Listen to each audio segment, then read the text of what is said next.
Kansas City Sports Update Studios. Welcome to Kingdom Radio, where we talk about all things Kansas City Chiefs. Brought to you by Arrowhead-update. Join Chris and Richard on iHeartRadio, Apple Podcasts, Google Podcasts, Spotify, Spreaker, Player FM, CastBox, and all third-party applications. Check us out on Facebook platforms such as Kansas City Sports Update and Arrowhead Update. And if you cannot find us there, Google or search Kingdom Radio and Kansas City Chiefs, and you will find us. Welcome to the Kingdom. Kingdom.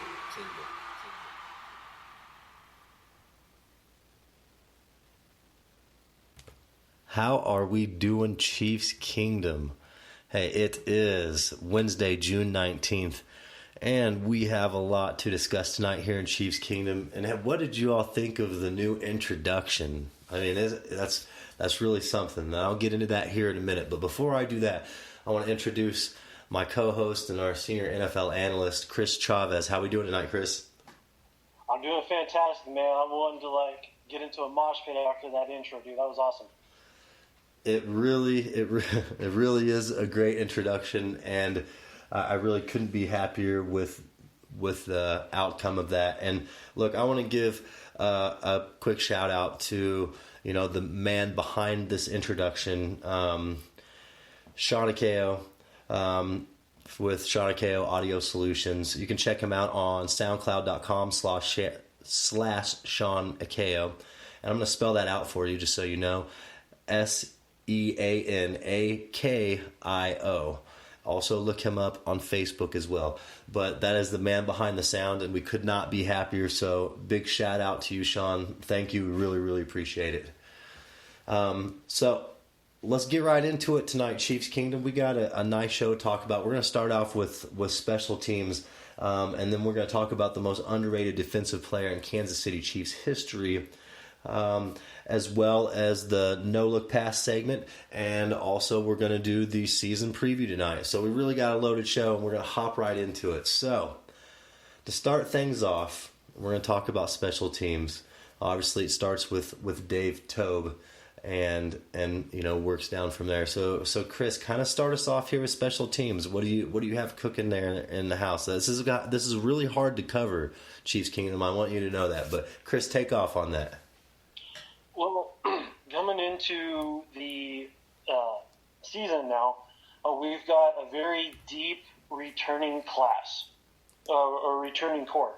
We've got Tyreek Hill, who, when he comes back from whatever suspension the NFL lands down, he's going to be our primary punt returner. Yeah, he hasn't done kick returns since his rookie year, so the last 2 years he hasn't returned kicks. We have returning kick returner Tremont Smith, who we drafted in the 6th round last year, primarily for his ability to return kicks. He's got 4.3 speed, and as we saw last year, he can be a really big asset in the return game. So let's talk about him for a second. Let's talk about Tremont Smith. Okay. Do you think that he's going to maybe replace roles with Tyreek Hill this year and kind of take the load off for Tyreek? Because I think that all of us saw at the end of last season, Tyreek was really banged up and he was playing through a lot of injury. And I feel like if he wasn't the return man and he was just an offensive threat, then possibly he wouldn't be dinged up like that throughout the season. I definitely think that we need to take Tyreek off of kick returns, although that is an area where he is a tremendous threat. That's jeopardizing his ability to be on the field and running routes at 100%, or as close to 100% as possible. And having Tremont Smith or some of the other guys that we're going to talk about take over those duties is rather important for us to focus on this coming into this season. Yes, and I'm going to take us back here to the last 3 seasons. In 2018, we were overall ranked second in the league at special teams. 2017, we were third. 2016, we were second. We're not lacking in the special teams department whatsoever, and we've always put a good product on the field. And I'd really hate to take Tyreek Hill out of that scenario because, like you said, that's a game opener for us. And I mean, he can take it the distance at any given time. But I just wanted to know your perspective on what you thought about that, and if you think it's time to really move on with Tyreek Hill and the special teams situation. Well, if Tyreek is going to be our number one wide receiver, then we can't keep putting him back in return roles, because if he goes out due to injury, granted, we have a very deep wide receiving core now, but that's losing our top end speed, our playmaker when the play breaks down. He and Mahomes, at least right now, have the best chemistry of any quarterback and wide receiver duo that we have. Yes. And I think jeopardizing that is just ridiculous. We need to find somebody else to take over that role. Do you think that could possibly be McCole Hartman? I think that McCole Hartman and Darwin Thompson are definitely going to be getting a lot of looks in the preseason for sure. And going into the regular season, I don't think, depending on how long Tyreek is going to be out for due to that suspension, I think that's going to really determine just how long Tremont Smith remains a Chief. And I really hate to say that, because I think that he does have some potential at his natural position playing defense as well. But we need to see more from him this year. Last year we didn't really see a whole lot as far as him playing defense. And he needs to really make a jump in order to show that he is going to be an asset to this team. Yes, and Chiefs Kingdom, I want to be clear about one thing. Tyreek Hill is not suspended from any games or suspended. He's just not he's not allowed to be around the team, but that looks to change here in training camp. But I just wanted to really emphasize on that, because Chris had stated the suspension of Tyreek Hill, and just be clear, there's nothing set in stone right now. So with all of that, look, Tyreek is a huge piece to this, and through the 2016 through 18 season, Tyreek Hill has returned 4 punts for touchdowns and had a kick return for a touchdown as well. And that's a big asset. That's a game breaker, and it's really hard to pull him from a role like that. But I just see, like you said, McCole Hartman and what was that guy, that running back that you were saying? Darwin Thompson, yes. I could really see him making a huge impact too, that kind of squirrely little guy that Andy Reid loves to have, that kind of Darren Sproles type of guy. So would you expect our special teams to be just as pivotal as it has been here for the last few seasons? Oh, absolutely. Dave Toub has done a tremendous job in developing his special teams coverage as well as return teams. We've got Ben Neiman, who we found as an undrafted free agent last year, who came in and did a tremendous job on special teams for us. We had converted DeAnthony Thomas to a rather outstanding special teams player up until he got injured. I expect for us to find a lot of, or for players to be able to find spots on the roster based on their contributions in the special teams department. And, just like I always say with Andy Reid, it's next man up. So, and I'm sure that's where we're at here in special teams as well. I can't imagine that changing anywhere across the board. And look, I'm just going to put it this way to Chiefs Kingdom, and this is something that, if you look at the progression of some of these Chiefs teams in decades, this isn't going to come to a surprise to you. But the better the defense, the better our special teams in turn does. And if you watched all through the 90s and a large part of, the early 2000s, it was no mistake that the Chiefs had, a top 3 defense, and then it reflected with the special teams. So I feel like this year can really be a huge year for Kansas City and special teams, given the talent that we have brought in on defense. So with that, do you have anything to add on special teams, Chris? Not really. I just want to emphasize that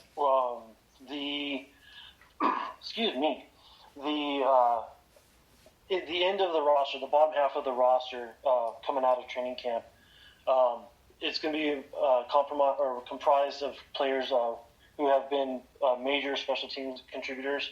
And so going through those preseason games, we need to be watching special teams just to see who's been making contributions and playing lights out on special teams.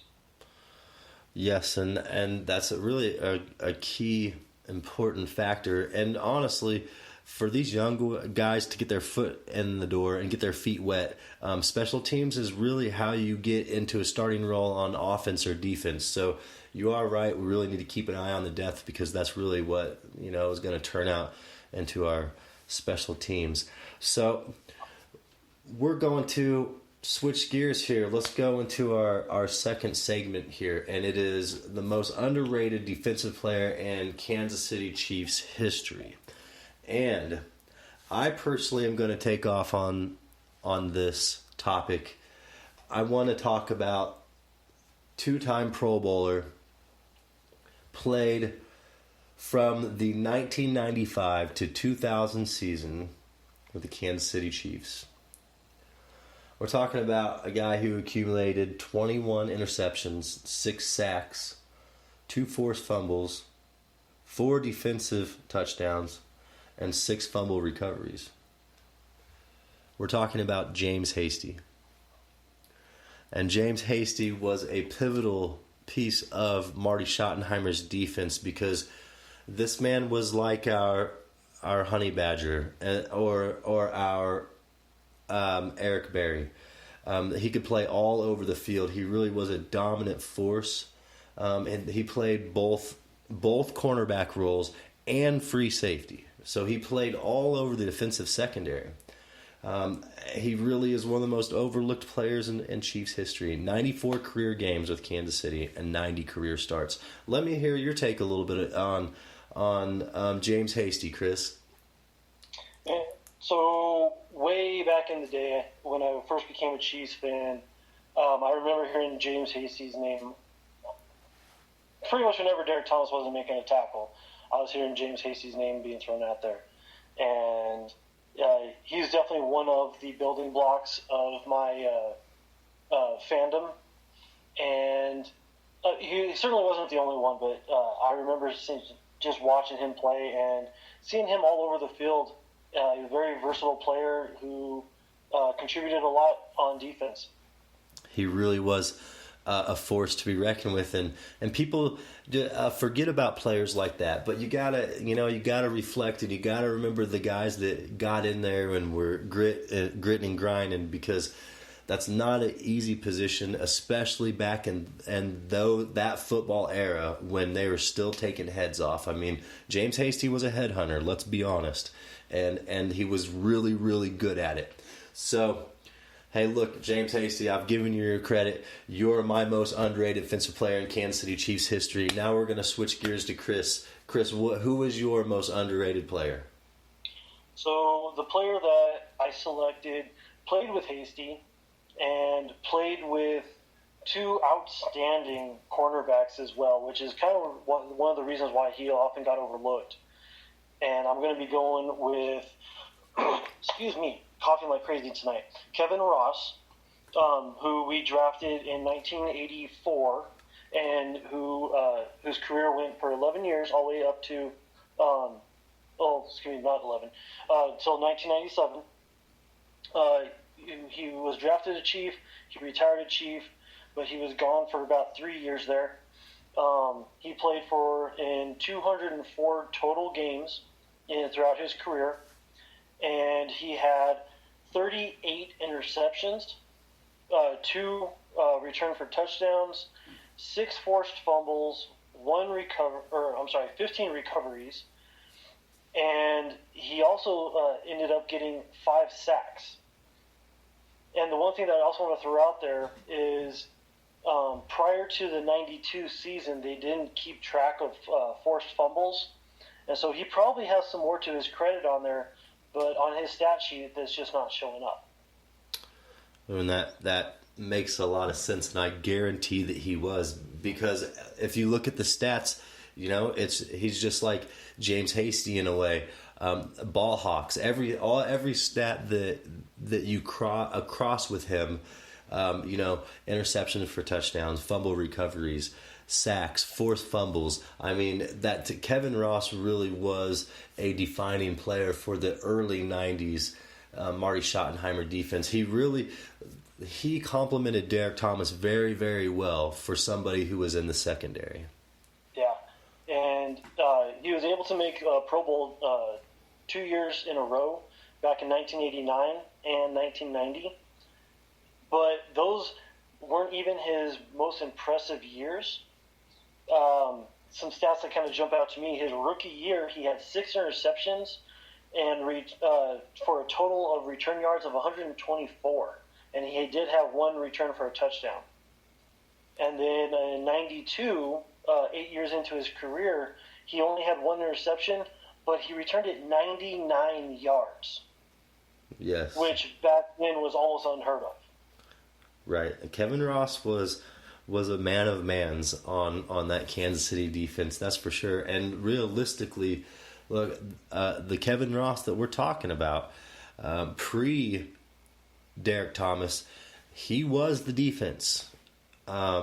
He was the man in charge. He really was the anchor and center point. And I feel like that Marty saw Kevin Ross and he says, hey, like, I need to get something to complement him. And he went after Derek. And boy, did it work. Yeah, and another thing that also jumps out to me is his number of tackles. Over his career, 13 years, he had 1,099 tackles. Wow. And his highest year total tackles was his second year with 111 as a cornerback. Wow. And he topped the 100 mark 2 additional times in his career. His last season in Kansas City, during his original stretch, and then his first year in Atlanta, he had 102 and then 104. But overall, with 90 or more tackles per season, he had 7 seasons of more than 90 tackles. That was really impressive. Really impressive. Hey, and I wanted to clear up an error that I said earlier about James Hasty. I said James Hasty has 21 career interceptions, and that is not right. James Hasty has 45 career interceptions, and that's a huge difference. So I wanted to clarify that. But continue. Continue on Kevin Ross. Do you have anything else there on Kevin? Because he really, I'm not sure if he was an underrated player. Well, you have to kind of look at who he was playing with. And at first it was Albert Lewis, and then later on in the career it was Dale Carter. Mm-hmm. Or maybe he was replaced by Dale Carter, excuse me. And because of those names, they kind of do overshadow him. But, I mean, at this time, I mean, the Chiefs' defense was becoming and blossoming into the defensive force that they were. And he was a huge piece of that, but he wasn't the main piece. No, he wasn't. You had guys like James Hasty, Derek Thomas, Neil Smith, Dan Salamua, who very much overshadowed him. Yes, and let's be honest with that scenario. Kevin Ross was at the end of his career when all of those players that you just mentioned were really starting their careers. So they caught the tail end of Kevin Ross. Yeah. And that's one of those things. Hey, look, he was a great. I love Kevin Ross. That's always one of those names that'll stick with you if you were a Chiefs fan during the 90s. And just like James Hasty, but they are overlooked and they're easy to forget about.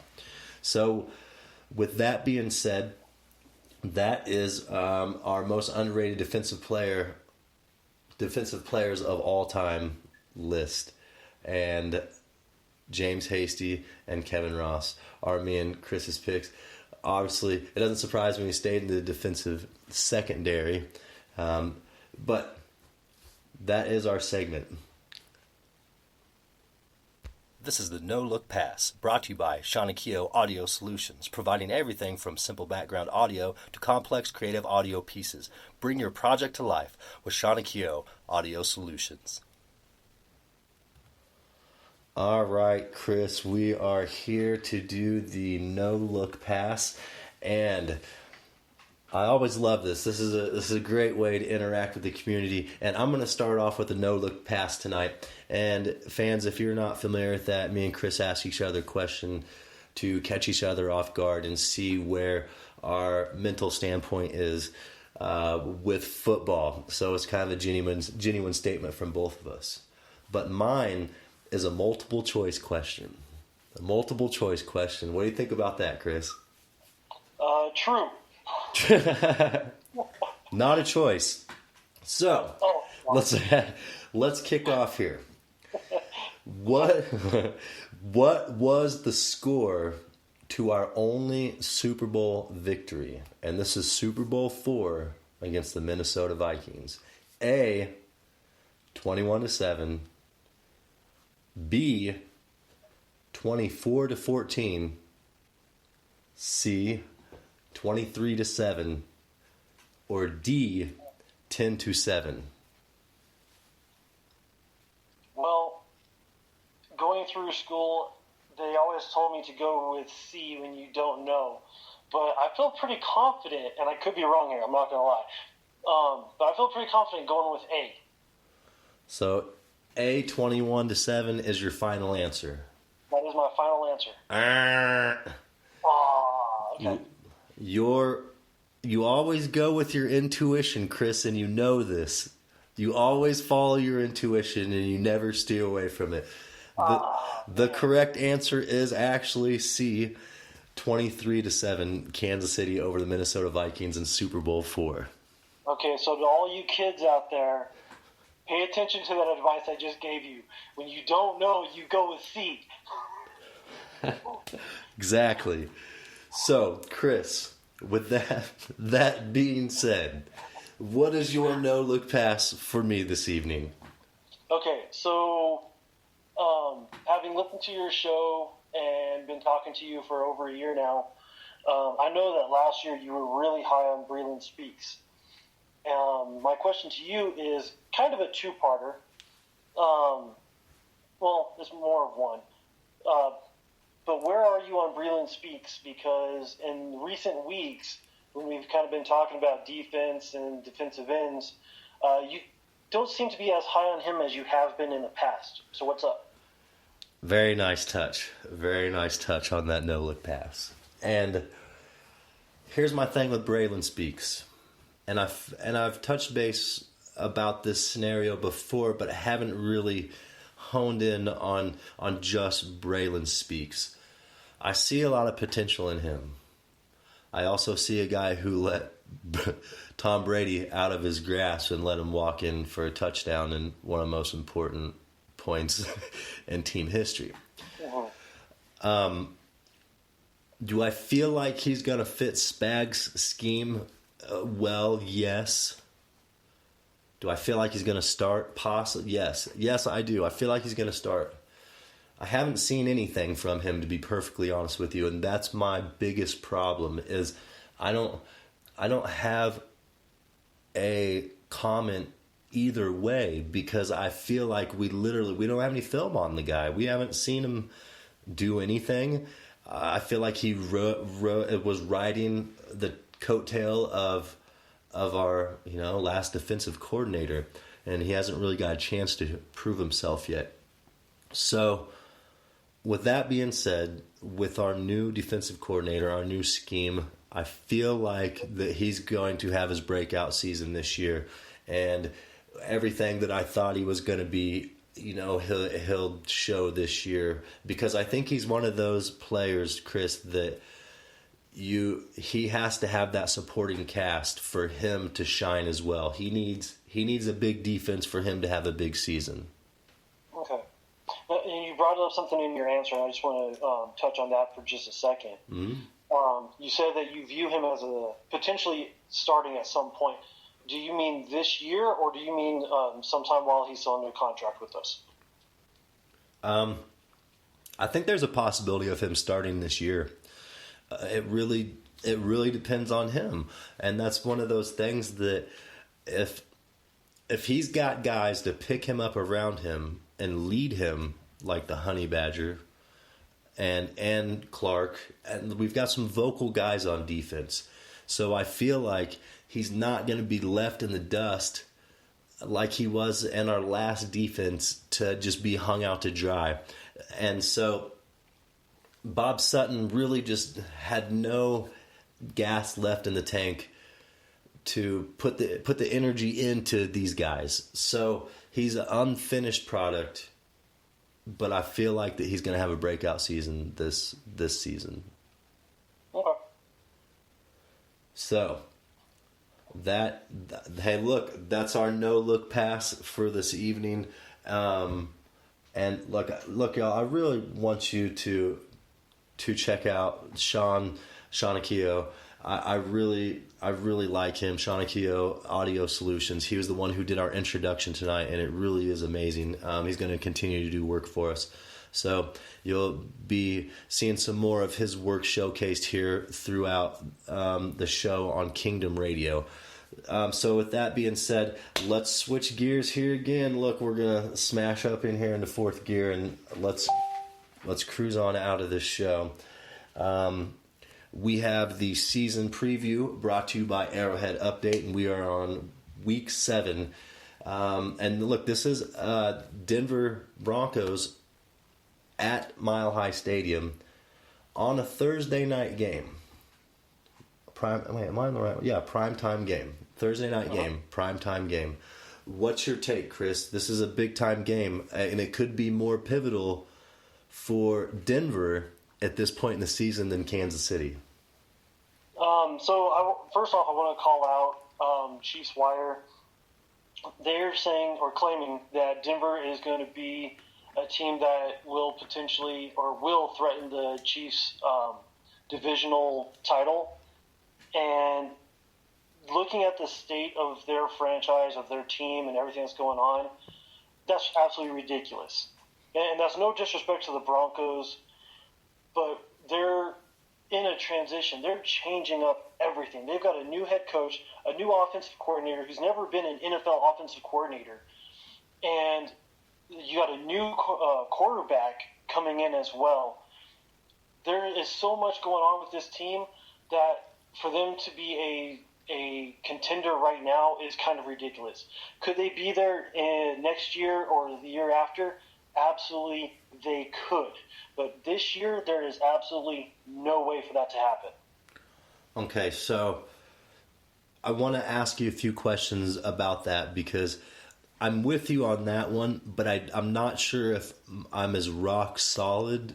I'm not sure if I feel as confident as you do. And then I guess I'm going to give you my reasons why here. Their running back, Philip Lindsay, last season was his rookie season. And he's not really a receiving threat, but I'll tell you what. This guy put up 1,000 yards his rookie year with 9 touchdowns. So I definitely look at Philip Lindsay as a threat unless we can stop the run game. But also, we can't forget receivers like Emmanuel Sanders. The man had 868 yards last year with 4 touchdowns with a quarterback throwing him the ball by the name of Case Keenum. And so I feel like Joe Flacco can produce more than Case Keenum. Would you feel that way? I would say that he's a more capable quarterback. I'll say that. Yes, and I would also say, I'm not really sure. I don't want to say he's more of a leader. I'm not sure how Joe Flacco is on that level. I want to say he might be lacking in that department. They're also really big on this rookie tight end, Noah Fant. And he's already been dubbed their starting tight end, and he really is a Travis Kelce type. He's more of a receiving tight end. So that's something we really have to watch out for, too. And my biggest thing with the Broncos is it's a divisional game in Mile High on Thursday night. And primetime television, the Broncos always play us close. So what's your take on home field advantage in the primetime spotlight? Because we really didn't do very well last season on primetime television. Yeah, well, switching from season totals into this game, absolutely the Broncos are always going to play us tough. That's what I love about them being our rival is even if they were to come out with a Raider-esque type of roster, they're still going to play us extremely tough. And although a lot of the names on this team, a lot of Chiefs and even some Broncos fans may not be familiar with these guys, but these guys have a lot of potential to sneak out a win here on this Thursday night game. It's just going to kind of depend on, and the great thing with that the Broncos have going on is that it's mid-season. They've been able to, or they will have been able to work out all of the kinks, all of the issues that they have in their roster, and to get the entire team to gel and to get on the same page. And just go figure it's going to happen on Thursday night against the Chiefs. Yes, and really this is a pivotal point for a team like the Denver Broncos who really have struggled the last few seasons, because as a Kansas City Chiefs team who's potentially going to go into this game 6-0, we're probably going to be looking at a 4-2, a type of Denver Broncos team, or maybe not even that. So maybe we're looking at a 4-3 Broncos, a 3-3 Broncos, and this is one of those things that it can really go anyway. But I think, in my mind, this is going to be a huge game for the Denver Broncos, and this being a Thursday night game, and they do play us tough. This is going to be a really tough game for the Kansas City Chiefs. The Broncos have more to lose in this game than the Chiefs have to lose or gain. And so that's a big deal for the Denver Broncos. You know what I mean? Mm-hmm. Yeah. And so with that being said, we also have to remember, their weak side linebacker, Von Miller, also their strong side linebacker, Bradley Chubb. Both of them are a huge force. That's not enough for a Patrick Mahomes-led offense. I don't feel like their offense is enough to really stack up against our defense. But because it's a divisional game, Chris, I'm going to go with the Chiefs are going to win this game 31-17. But I'll go as far as saying that it was a closer game than it looks on paper. Yeah, I would definitely agree with that. I think that the game or the score won't reflect just how close the game really was. Mm-hmm. So what would be your prediction? Oh man, so I'm probably going to end up going with I think 38-28 is going to be a pretty ballpark on that one, with Kansas City winning on that. 38-28. You're going to giving Joe Flacco a little bit of credit. You think he's going to come out swinging a little harder than Case Keenum? I can't argue with that at all. So yeah, and I'm with you. I feel like it's going to be one of those things that Kansas City's going to run away with it in the last 6 minutes. But before that, it was a close competitive game. But that's what's going to separate the Kansas City Chiefs from a team like the Denver Broncos. Is we have the legs to run, and we also have the defense to stop you. So yeah, and I think the pivotal component of this game is going to really be our offensive line versus their front seven. If Schwartz and Fisher can shut down Chubb and Miller like they have in the past, or at least control them, then we're going to have a great opportunity to dominate this game. Yes, and that's something that obviously we want to sweep the AFC West, and this is an extremely important game, no matter what point it is in the season. But this really will set the tempo for the Kansas City Chiefs in the second half of the season. So, hey, look, that is our broadcast for this evening. Chris, do you have anything to add before we hang up our cleats for the evening? No, I think that's going to be it, man. I think this was a great show, man. Great talking Broncos with you. Yes, Chris, it's always having a pleasure. It's always a pleasure having you on. I love talking sports with you. Likewise, man. All right, Kansas City. Well, you have a great evening. This was our broadcast tonight on the special teams, most underrated Chiefs player of all time, the season preview, as well as the no-look pass. Thank you, Kansas City. You have a wonderful evening.